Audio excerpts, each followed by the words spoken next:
भाजपा का electoral bonds लाने के पीछे मकसद ही ये था कि राजनीतिक जो पार्टियां हैं उनको जो चंदे दिए जाते हैं चुनाव के समय या थ्रू आउट द ईयर, उस चंदे में ट्रांसपेरेंसी दिखे और एक जवाबदेही बने पार्टियों की कि किस इंडिविजुअल से या किस कंपनी से या किस बिजनेस फर्म से कितना चंदा लिया गया है और इसका ऑनलाइन एक रिकॉर्ड भी मौजूद हो। तो पॉलिटिक्स में जो गंदगी थी उस गंदगी को साफ करने की नीयत से इस पॉलिसी को इम्प्लीमेंट किया गया था। लेकिन अब इसी पॉलिसी को लाने के लिए भाजपा सरकार के ऊपर सवाल किए जा रहे हैं कि भाजपा सरकार जो है इस पॉलिसी के तहत बहुत बड़ा स्कैम और घोटाला करके बैठी है। मैं इस तरह की बातें सोचने वाले उन लोगों को इतनी सी बात पूछना चाहूँगा कि जो गवर्नमेंट चुनावी चंदों में ट्रांसपेरेंसी दिखे, इन सारी चीज़ों को सामने लाने के लिए ऐसी स्कीम लाई है, तो क्या वही पार्टी जो है अपने अस्तित्व को ख़त्म करने के लिए क्या इसी पॉलिसी का सहारा लेकर के कोई घोटाला करेगी? क्या इसमें कोई लॉजिक, कोई सेंस है?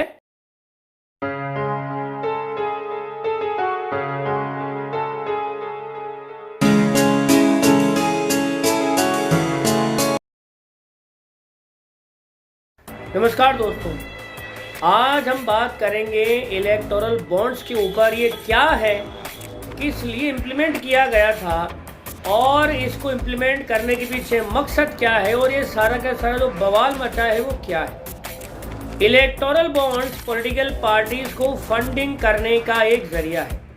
इस स्कीम को यूनियन बजट 2017 और 18 में इंट्रोड्यूस किया गया था और सुप्रीम कोर्ट ने 15 फरवरी 2024 को इसे असंवैधानिक बताते हुए इसे रद्द कर दिया था। अब सवाल ये है कि इलेक्टोरल बॉन्ड होता क्या है। इलेक्टोरल बॉन्ड एक मनी इंस्ट्रूमेंट है और एक प्रोमिसरी नोट होता है जिसे कंपनीज, बिजनेस फर्म्स और इंडिविजुअल्स के द्वारा एसबीआई से खरीदा जाता है। खरीदने वाले का पूरा डेटा दर्ज किया जाता है और यही बॉन्ड्स बाद में पॉलिटिकल पार्टीज को डोनेट कर दिए जाते हैं। बाद में इन्हीं बॉन्ड्स को जिस भी पॉलिटिकल पार्टी को ये डोनेट किया है वो पॉलिटिकल पार्टी इसे एसबीआई के अपने ऑथोराइज्ड पार्टी अकाउंट से इन कैश करवा सकती है। और जिसने ये इन कैश करवाया, कौन सा दिन, कौन सी तारीख, व्यक्ति का नाम क्या था, ये सारा डेटा भी एसबीआई के पास में मौजूद होता है। यानी किसने खरीदा और किसने इनकैश करवाया, इसका पूरा रिकॉर्ड एसबीआई मेंटेन करती है।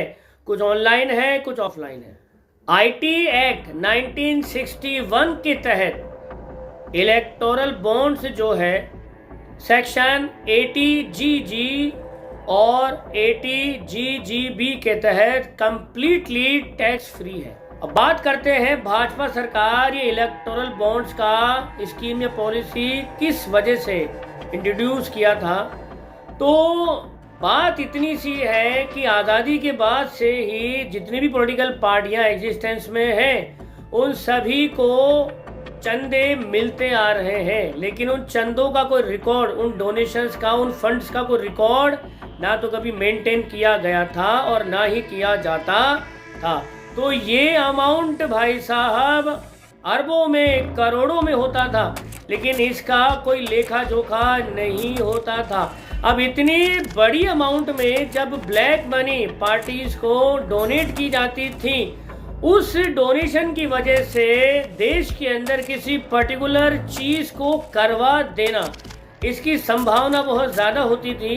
तो राजनीति के अंदर ये जो गंदगी थी जिसमें डोनेशंस के द्वारा पार्टियों को ये जो चंदे दिए जाते थे, इसमें ट्रांसपेरेंसी आ सके, इस ट्रांसपेरेंसी को लाने के लिए ही, हर पार्टी को जवाबदेह बनाने के लिए भारतीय जनता पार्टी ने 2017-18 के यूनियन बजट में इस पॉलिसी को, इस स्कीम को इंट्रोड्यूस किया था ताकि जितनी भी पॉलिटिकल पार्टीज हैं उनको मिलने वाले चंदे का पूरा रिकॉर्ड हो, किसने दिया, कब दिया, किसने इनकैश करवाया, ये सारी चीज़ें ऑन द रिकॉर्ड होने से किसी भी प्रकार के भ्रष्टाचार की, स्कैम की और घोटालों की संभावना शून्य हो जाती है।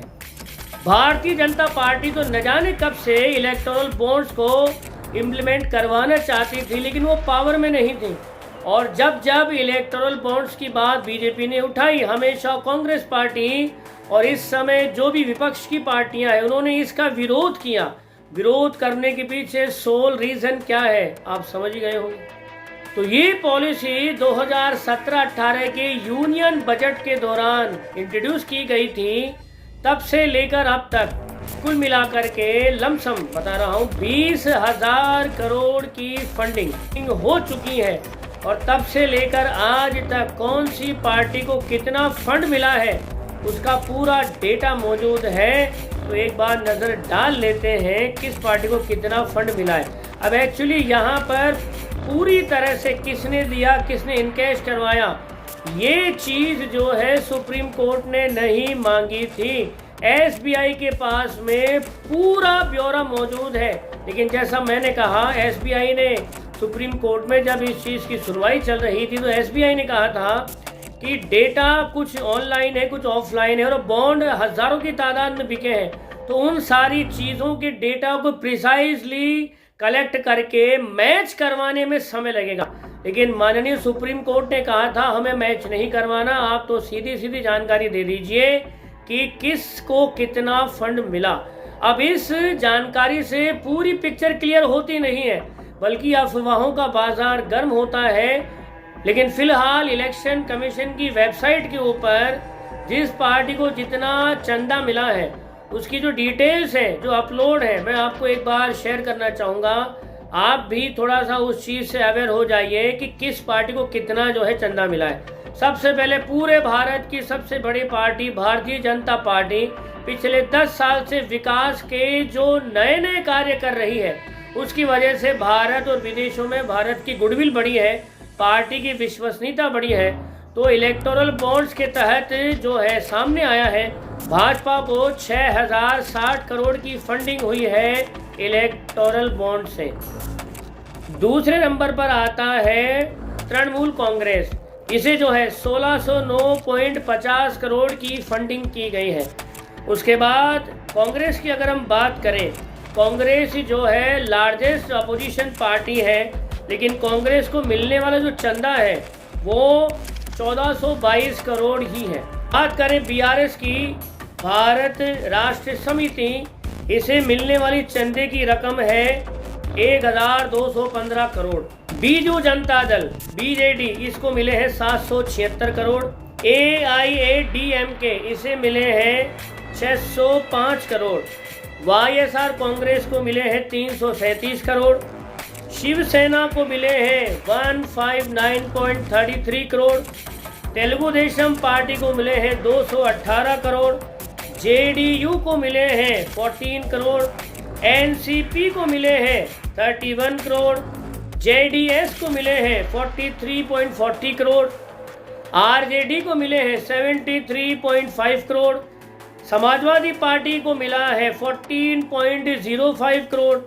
DMK को मिला है 639 करोड़।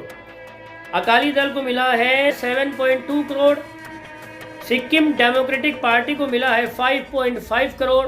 और इसी तरह से और भी जितनी पार्टियां एक्टिवली इस समय अपने कैंडिडेट उतारने की तैयारी में है, उन सभी ने इलेक्टोरल बॉन्ड्स का इस्तेमाल करके जो है फंडिंग ली है। ये ऑन द रिकॉर्ड है। विपक्षी पार्टियों का कहना है कि बीजेपी ने इलेक्टोरल बॉन्ड्स के माध्यम से इतिहास का सबसे बड़ा स्कैम घोटाला किया है।